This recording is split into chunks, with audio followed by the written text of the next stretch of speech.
xaalkii markan waa la kala tagay wararkii ugu dambeeyay maxaad xilligan markaasi kala socotaan kulankii dhexmaray madaxweyne xasan sheekh maxamuud iyo sidoo kale xogayaha xisbiga JSB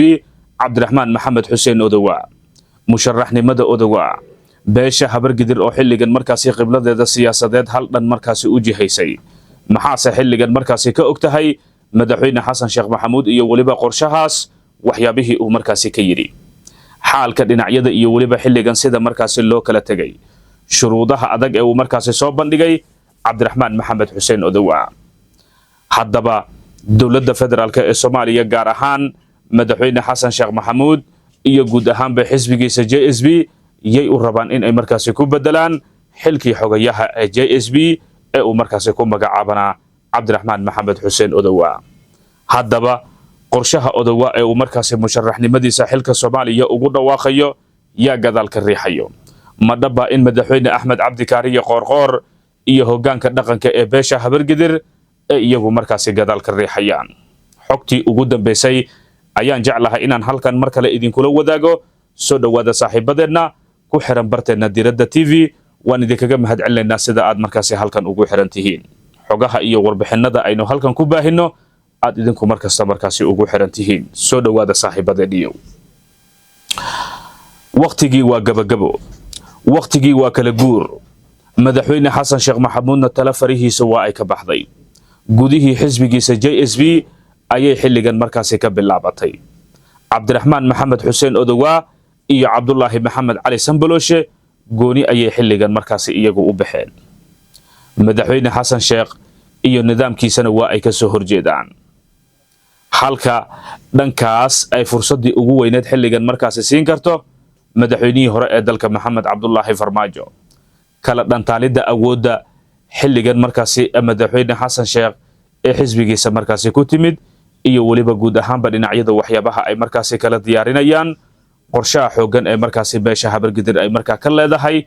musharaxnimada Cabdiraxmaan Maxamed Xuseen Odawa iyo waliba kala tagga siyaasadeed ee xilligan wixii la isku dhahayay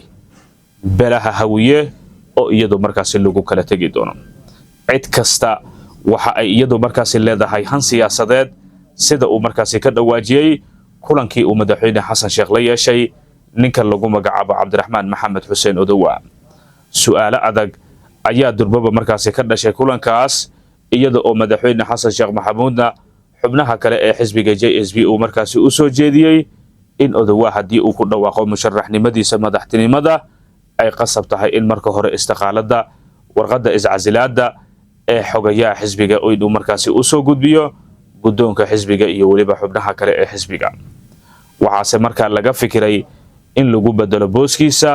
oo awood qaybsiga beesha aan markaasi la kala dhantaalin loona magacaabo booskiisa Cabdiraxmaan Yuusuf Al-Cadaala oo isagu ah wasiir ku xigeenka warfaafinta ee Soomaaliya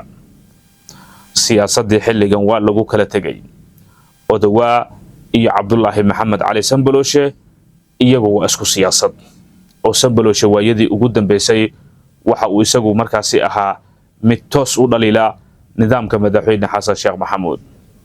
xaaladii xilligan waa adkaatay dhinacyo kala duwan ayaa marba marka ka sii dambeysay iyagu soo bandhigaya qorshaha xoogan ee madaxweyne xasan sheekh maxamuud oo isaguna markaasi la soo wariyay in uu xilligan fashil ku dhow yahay hase yeeshee kala qadqaadida dhinaca beelaha dega ee magaalada Muqdisho iyo sida madaxweyne xasan sheekh maxamuud isagu uu markaasi uga adkaan la yahay maamul goboleedyadii kale ee dalka ka jiray dhinacyo kala duwan ayaa iyagu xilligan madaxweyne xasan sheekh maxamuud oo la taliyaashiisa ahi waxa ay markaasi kula taliyeen in siyaasadda uu markaasi dhulka soo dhigo wax kasta markaasi laga wada hadlo madaxweynihina go'aan adag ayuu xilligan markaasi gaaray dhinacyo kala duwan ayaa iyagu markaasi soo bandhigaya qorshaha xoogan ay markaasi ka leeyihiin iyada oo madaxweyne xasan sheekh maxamuudna uu ku adkeysanayo sidii looga marin lahaa hadafkiisa guud iyada oo xilligan kulamada xisbiga JSB kala tag iyo fashil xoogan ay xilligan markaasi ku soo gabagaboobeen haddaba nuqulada ka mid ahi cadeymaha xogtan aynu markaasi helnay waxa ay xilligan tilmaamaysaa in madaxweyne xasan sheekh maxamuud uu isagu markaasi ku adkeysanayo meel marinta ajandiyaashiisa gaar ahaan marka ay markaasi timaado xisbigan iyo sida ay xilligan markaasi siyaasad ahaan loo kala maarayn karo. qorshaha xoogan iyo waliba xilligan beelaha Habargidir iyo waliba Xawaadle sida ay xilligan markaasi ugu midoobeen dagaalka madaxweyne Xasan Sheekh Maxamuud isagu markaasi ka dhanka ahay. yoolka iyo waliba hadafka guud ay markaasi ka leeyihiin iyo carada xilligan Cali Guudlaawe ay markaasi ka qaadeen beesha Xawaadle iyo ballanqaadyo dhowr ahi oo madaxweyne Xasan Sheekh Maxamuud markaasi uga baxay iyada oo markaasi la soo bandhigayo sida ay arrintan markaasi macquul gal u noqon karin in madaxweyne Xasan Sheekh Maxamuud aragtidiisa siyaasadeed markaasi in la kala dhantaalo. xubno badan oo xildhibaano ahi ayaa iyagu waxa ay markaasi wadaan abaabulkii ugu xooganaa oo markaasi ka dhanahay madaxweyne Xasan Sheekh Maxamuud. kulamada magaalada Muqdisho markaasi ka soconaya istaraatiijiyadda xilligan madaxweyne Xasan Sheekh Maxamuud loo diyaariyay iyo garabkii madaxweyne Xasan Sheekh Maxamuud dhanka doorashada uu ka helayay oo xilligan guud ahaanba dhankiisa faarujiyay waana beesha Habargidir ayaa la leeyahay. beeshan oo ah beel aad u xamaasad badan siyaasadda iyo waliba shaxdeeduna aad u fahantay sidoo kalena ah dad iyagu markaasi isku duuban waxa la leeyahay madaxweyne Xasan Sheekh Maxamuud 2 jeer ayay markaasi u hiiliyeen marna way rideen. 2 jeer ay u hiiliyeen waa 2012 oo ay soo dhiseen 17 oo ay rideen iyo 22 oo ay mar kale dib u soo dhiseen. madaxweynuhu waqtigiisa waa qaatay. beeshu sidaas ayay markaasi aaminsan yihiin hoggaanka dhaqankooda. markan waqtigii la tijaabin lahaa beesha Habargidir ayaa la jooga ayuu yiri mid ka mid ah dhaqanka oo isagu markaasi diiday inaynu markaasi magaciisa xigano. xaalkuna xilligan waxa ay markaasi u muuqataa in madaxweyne Xasan Sheekh Maxamuud uu isagu markaasi toos u soo bandhigay qorshahaasi iyada oo markaa kulamadii uu saacadihii aynu ka soo gudubnay wadayna aad iyo aad inta badan ay markaasi ku soo gabagaboobeen fashil aad u xoogan. lagama maarmaan ay tahay in madaxweyne Xasan Sheekh Maxamuud uu isagu xilligan markaasi la yimaado siyaasad iyo jiha kale oo siyaasadeed oo uu markaasi qorshihiisa niyo 2026 uu markaasi ku dhaqaajinayo. taas oo la soo wariyay in beesha Habargidir iyadu guud ahaanba xilligan aysan u cuntumayn. xaalkuna xilligan waxa uu muuqdaa in siyaasadii madaxweyne Xasan Sheekh iyo waliba beeshuba ay 2 jiha markaasi kala qaadeen.